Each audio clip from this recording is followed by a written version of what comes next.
아니, 예수님 오실 때에 이 세상이 어떻게 악화되고 타락되면은 전 세계의 기독교인들이 엄청나게 많은데 왜 주님이 인자가 이 땅에 올 때에 믿음으로 보겠느냐고 말씀하셨느냐. 이걸 우리는 정말 아주 두렵고 떨리는 마음으로 심각하게 받아야 됩니다. 그러니까 이 말씀 속에는 어떤 말씀이 포함되냐면 난 그렇게 생각합니다. 목사는 많은데 목사다운 목사가 별로 없게 될 것이다. 난 이렇게 생각을 합니다.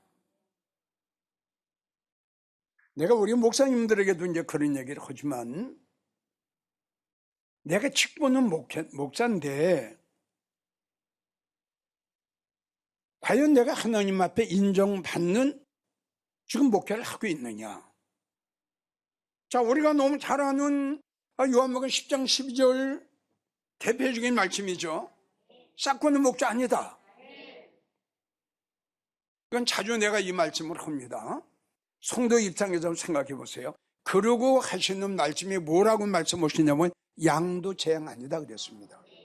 이게 얼마나 성도 입장에서 얼마나 정말 무서운 말씀이에요. 그래서 아모스 2장 5절인가 거기를 보면 따라가던 것에 참목자인 줄 알고 따라갔는데 따라가다 보니까 거짓 목자, 싹건 목자다. 그럼 어떡할 거냐 이거야. 그러니까 주님이 우리에게 미리 말씀을 하셨어요. 성경에 이렇게 목자의 종류가 이렇게 많다. 그러니까 너희를 미혹하고 너희를 유혹하는 자가 너를 인도하는 자가 될 것이다. 그리고 목사 중에는 바람 잡는 목사가 있을 것이다. 예레미야 5장에. 그리고 에스겔 10장에 여우 같은 목사가 있을 것이다. 조심해라. 하나님은, 예수님은 엄청나게 말씀을 많이 하셨어요. 그걸 성도들이 분별을 못했다는 결론이다 이겁니다. 근데 예레미야 13장 보면은 하나님이 내 마음에 합한 목자를 내가 너에게 보내리니 할렐루야. 하나님 마음에 합한 목자가 있다는 거예요. 지금 이야기한 대로 여러분들이 나가는 교회 목사님이 하나님 앞에 참 목자로 인정을 받으면 여러분들은 더 이상 볼 거 없어요. 정말 더 이상 볼 최고의 축복자가 될 겁니다. 왜? 그의 입에서 나오는 메시지가, 그의 입에서 나오는 설교가 다른 데서 들어볼 수 없는 영적인 설교가 나가기 때문이다 이겁니다. 그럼 영적인 설교는 누가 합니까? 영적인 목사라 해야 돼요. 그 영적인 목사는 뭡니까? 지혜의 영을 받아야 됩니다. 이 세상의 학문이 아니라는 거예요. 주님이 한탄하신 거예요. 내 마음에 합한 목자를 만날 수 있느냐? 내가 갈 때는 만나기가 힘들 것이다 그랬어요. 그러니까 주님이 찾으시는 목사는 로마서 14장에 나오는 오직 예수 아닙니까? 살아도 주님을 위하고 내가 죽어도 주님을 위하고 내가 사나 죽으나 오직 예수다. 오직 예수의 사상을 가진 목사가 별로 없습니다. 지금도 없어요. 참 이거는 길게 참 말씀드리기도 그렇습니다. 그리고 빌립보 3장 18절을 보면 성도들의 영혼을 사랑하는 마음으로 눈물로 목회하는 목사가 없다는 거예요. 마태복음 24장 45절 목사는 많은데 그 시대에 맞는 꼴을 먹여줄 목사는 별로 없다는 거예요. 예수님 오실 때 다 이 땅의 축복이에요. 다 이 땅의 부자예요.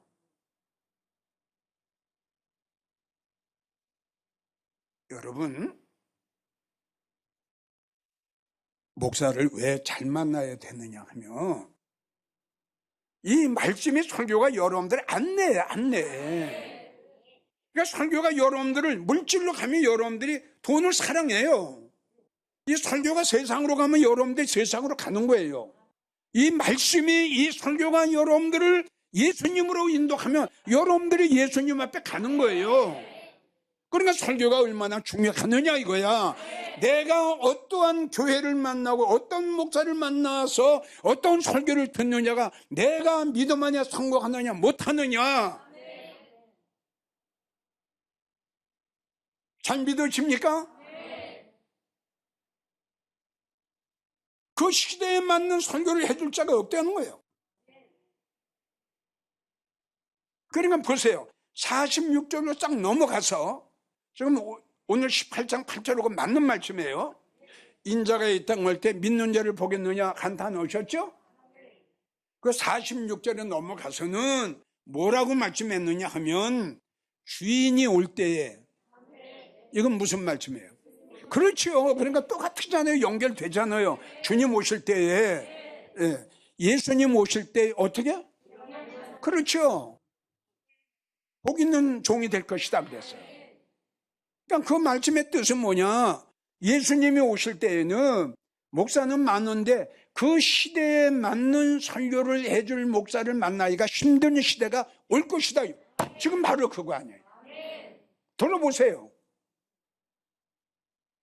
이 시대에 맞는 재림에 대한 설교, 들림에 대한 설교, 천국에 대한 설교, 영광에 대한 설교, 지성소에 대한 설교, 하늘의 소망 없다시피 합니다. 그래서 예수님이 내 마음에 합한 목자를 만날 수 있겠느냐 이 말씀을 했고요. 두 번째는 교회 많아요. 우리 한국에 6만여 교회예요. 근데 주님 말씀하시기를 교회다운 교회가 있겠냐? 난 여러분들에게 이야기를 했죠. 교회가 얼마나 크냐, 교회가 얼마나 웅장하냐, 교회가 얼마나 아름다우냐 보지 마라. 주님은 이렇게 말씀하셨다. 구약에는 손으로 예배당을 지었어요. 성전을 지었어요. 예수님 오시고 나서 싹 바뀌어졌어요. 이걸 잘 알아야 돼요. 예수님 오시고 나서는 우리의 마음의 성전을 이걸로 보신 거예요. 믿어지면 아멘 오세요. 여러분 아무리 교회가 크면, 자 마태복음 23장을 봅시다. 외식하는 바리새인 서기관들아, 화 있을진저. 일단 이렇게 딱 말씀해 놓으셨어요. 너희 지금 화가 있다. 너희는 지금 외식한다. 너희는 외식하는 자들이다. 진실하지 못해. 정직하지 못해. 너희는 가짜야. 교회가 겉으로 볼 적은 웅장하게 아름다운데 그 안에 들어가 봤더니 다 죽었어. 이걸 주님이 무덤으로 비우셨어요. 회칠한 무덤 같다. 회를 칠했어요. 위장한 거예요, 위장한 거. 에스겔 37장을 보세요. 다 죽었어요. 예수님 뭐라고 그러셨어요? 내가 무덤을 열고 내가 너를 거기서 나오게 하리니. 이 무덤이 아니에요. 이 사람 죽어서 같이 무덤이 아니라 예수님이 성경에 말씀하신 무덤은 죽은 교회를 비유하신 거예요. 그래서 성도님들, 장로님들 내가 이야기했잖아요. 장로님, 권사님 나가는 교회가 과연 어떤 교회인가? 건물만 보지 마라. 요한계시록 18장 5절 보세요. 아주 무서운 말씀을 하셨어요. 각종 더러운 영이 모이는 곳이 됐어요. 너는 거기서 나와라. 그들의 죄에 참여하지 마라. 창세기 49장 6절 내 영광아 저들의 집회에 참여하지 마라. 그러면 어떤 곳이길래, 어떤 집회길래 우리 하나님께서는 그 집회에 참여하지 말라고 창세기 49장 6절의 말씀을 너는 거기서 나오라. 왜? 내가 너를 끌어냈다. 왜 이렇게 하셨을까요? 자, 세 번째는 성도는 많은데 성도다운 성도가 주님 오실 때 참 드물다는 결론이에요. 그러니까 오죽하면 고린도후서 10장 네 믿음 좀 한번 확인해 봐. 네 믿음이 어떤 믿음이냐? 죽은 믿음이냐? 적은 믿음이냐? 연약한 믿음이냐? 머리로 믿는 지식적인 믿음이냐? 의심 많은 믿음이냐? 네 믿음 한번 확인해 봐. 여기에 너 걸리지 않아? 주님이 우리에게 말씀하셨잖아요. 네 믿음 확인해 보라고. 그러니까 사대교회처럼 죽은 성도가 너무 많아요.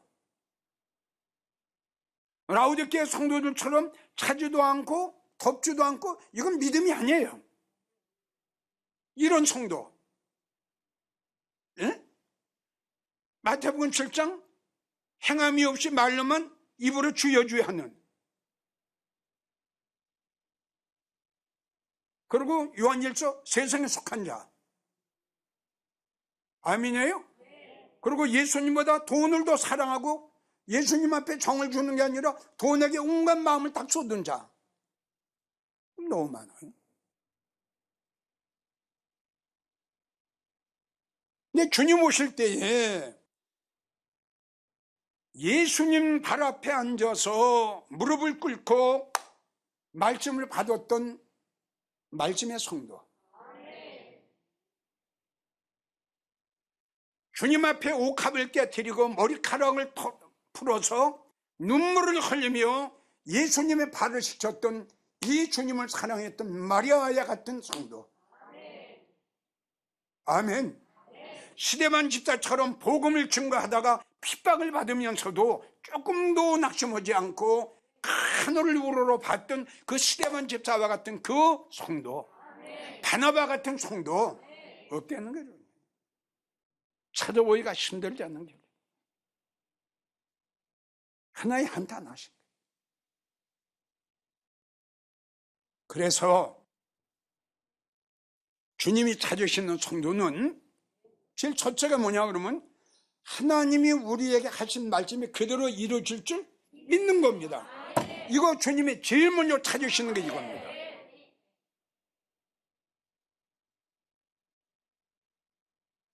여러분, 이 말씀은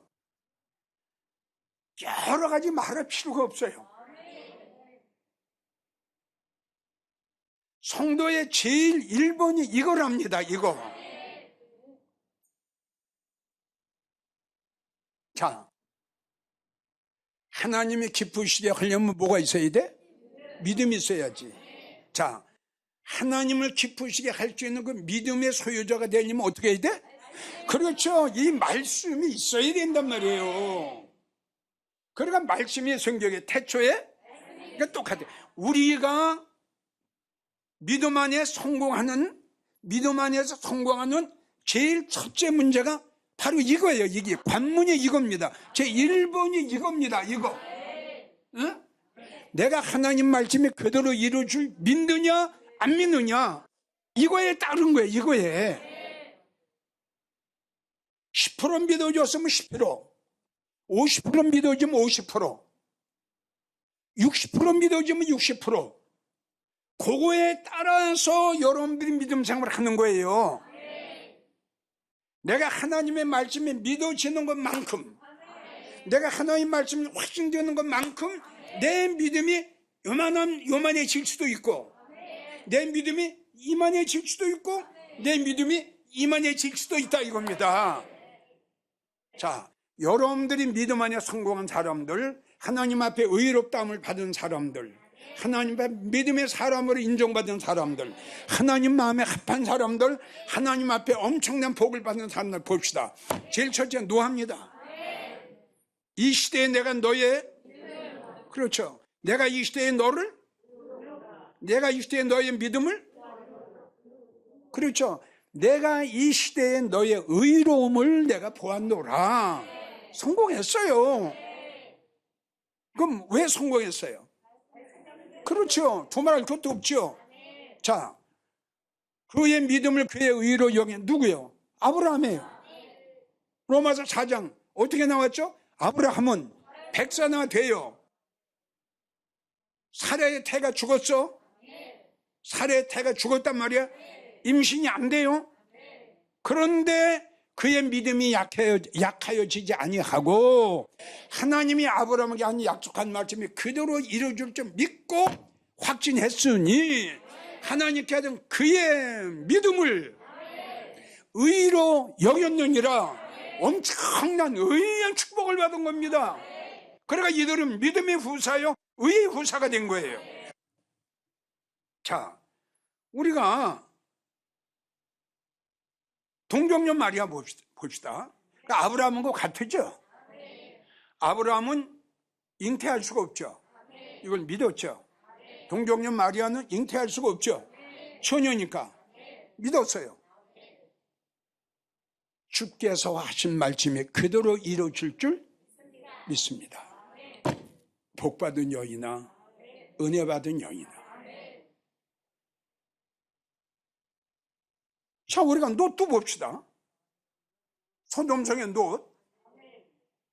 믿어지기 때문에 소활성을 간 겁니다. 믿어지기 때문에. 그러니까 이 성경의 믿음 안에서 성공한 사람은 제일 첫째가 뭐다? 하나님의 말씀이 그대로 이루어질 것을, 이게 첫 번째다 이겁니다. 그래서 여러분들 강조한 게 그거예요. 이게 아니면 모든 게 다 안 됩니다. 자, 두 번째, 예수님 오실 때 찾으시는 믿음의 성도는 어떤 성도냐 하면은 주님을 기다리는 성도. 누가복음 12장 35절 36절을 보면 너는 허리에 띠를 띠고, 예, 이건 우리의 모든 힘은 어디서 나와요? 허리에서 나오는 거거든요. 예. 그래서 베드로전서 1장 13절을 보면 너희는 마음의 허리를 동이라 그랬어요. 이게 결단과 결심입니다. 에베소 6장 14절을 보면 진리로 그래서, 진리가 뭐예요?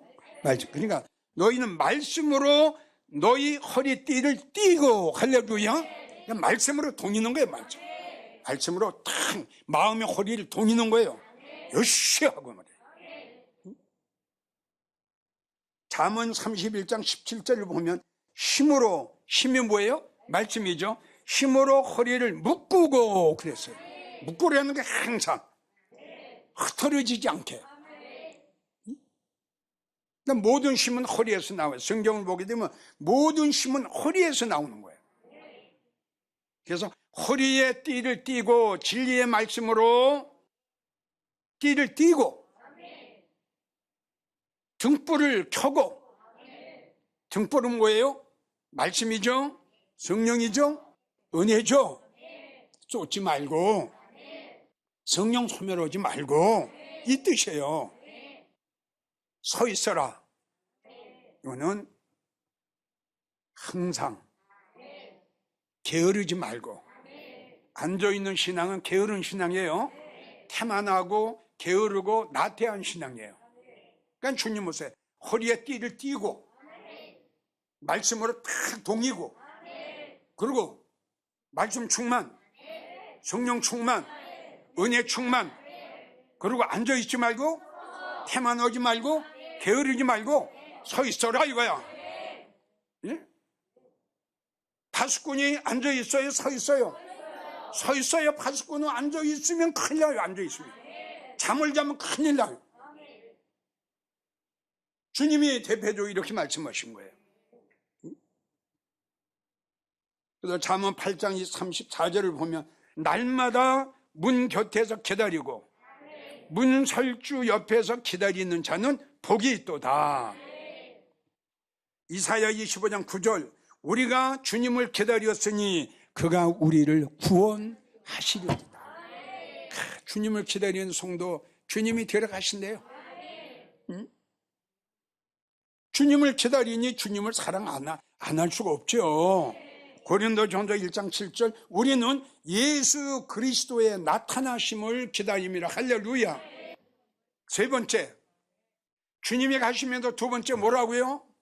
깨어 있어라. 항상 깨어 있어라.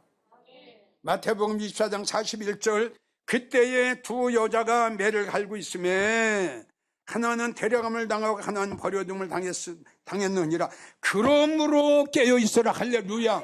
어느 날에 너희 주가 오늘 저녁에 오실는지. 그래서 어떻게?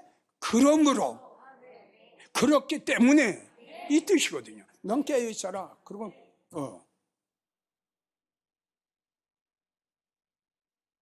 어느 날에 너희 주가 임할는지 알지 못한다. 요한계시록 16장 15절 내가 도적같이 오리니 누구든지 깨어 자기 옷을 지켜 벌거벗고 다니지 아니하며 자기의 부끄러움을 보이지 아니하는 자가 그거 왜? 올라가니까 부끄러움을 당하지 않는 거예요. 아가서 5장 2절 내가 잘지라도 어디 마음은 깨었어요. 맞아요. 항상 주님을 기다리고 있는 성도들은요, 꿈을 꿔도 주님 기다리고 주님 오시는 꿈을 꾸는 거예요. 자, 네 번째 뭘까요? 예비하고 있어야 돼요.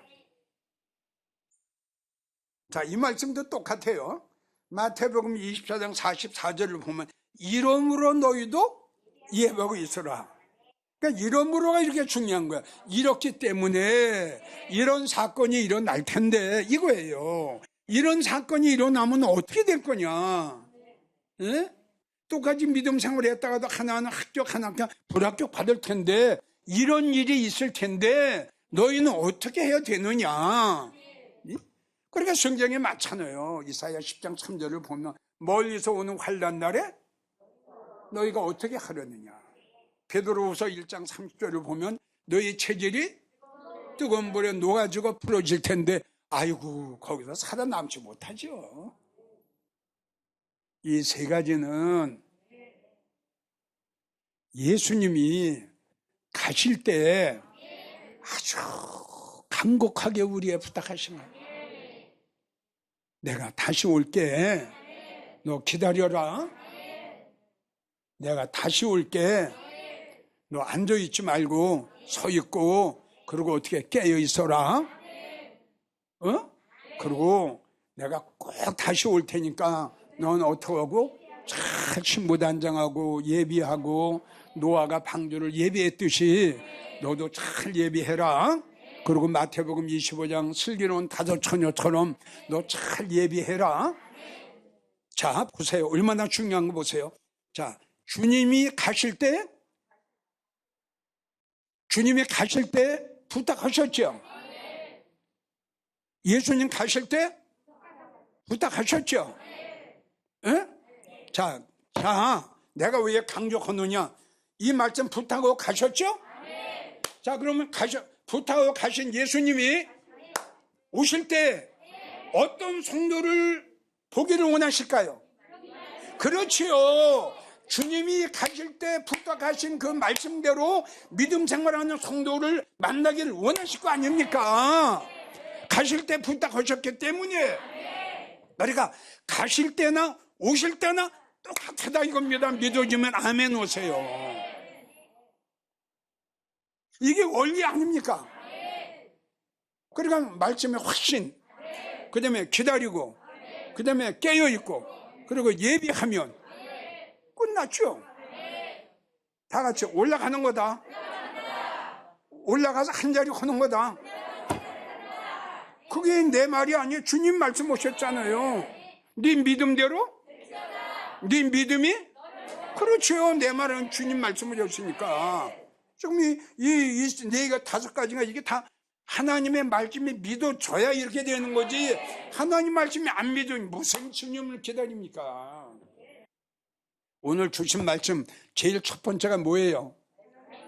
하나님 말씀이 그대로 이루어질 줄? 돈 들어가요? 자기가 생각하고 마음 먹게 달렸어요.